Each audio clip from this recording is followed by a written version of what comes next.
لمحہ انسان کی زندگی میں سب سے بڑا سرمایہ وقت ہے، جو لمحوں کے مجموعے کا نام ہے۔ انسان نے وقت کو بے شک ماضی، حال اور مستقبل میں تقسیم کر کے ماضی کو ایک یاد، حال کو عمل اور مستقبل کو ایک امید کی شکل میں زندگی کا حصہ بنایا ہوا ہے۔ لیکن انسان یہ نہیں جانتا کہ وہ صرف ایک ہی لمحے کا مالک ہے، اور وہ لمحہ صرف اور صرف حال ہی کا لمحہ ہے، جو بہت تیزی سے مستقبل کے لمحات کو کاٹتے کاٹتے ماضی میں تبدیل کرتا رہتا ہے۔ یہ ایک لمحہ نہ صرف لمحوں کو کاٹتی رہتی ہے، بلکہ ان لمحوں میں ہفتے، مہینے اور صدیاں ہضم ہو کر ہر ذی روح چیز کو ہڑپ کر جاتی ہے۔ وقت کے یہ چھوٹے چھوٹے لمحات ہماری بچپن، جوانی اور بڑھاپے کے ساتھ وہی کچھ کر دیتا ہے جو اس نے ہمارے دادا، دادی، نانا، نانی یا تاریخی انسان کے بڑے سے بڑے قارون، فرعون اور چنگیز، جو خود کو زمانے کے بادشاہ سمجھتے تھے، کی جوانی کے ساتھ کیا ہوا ہوتا ہے۔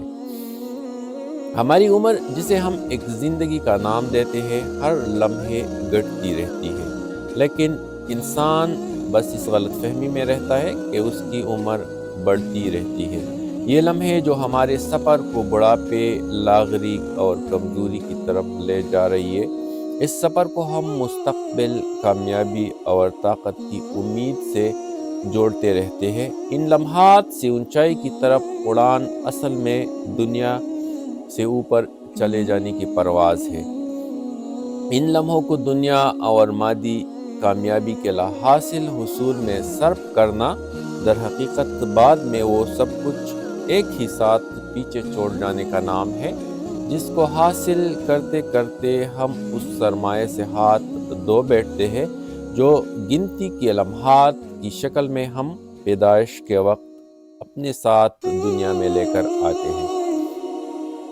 بس جس نے اس ایک لمحے کی قیمت اور قدر جانی، وہی اس کے بہتر استعمال کے راز تک پہنچا۔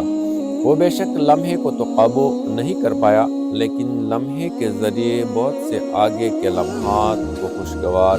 بنانے میں کامیاب ہوا۔ جس نے لمحے کو لمحہ بنانے والی ذات کی طرف منسوب کر کے خود کو اس کے اور اس کے مخلوق کے لیے مصروف کیا، وہی زندگی کے لمحے کا حق ادا کرنے میں کامیاب ہوا۔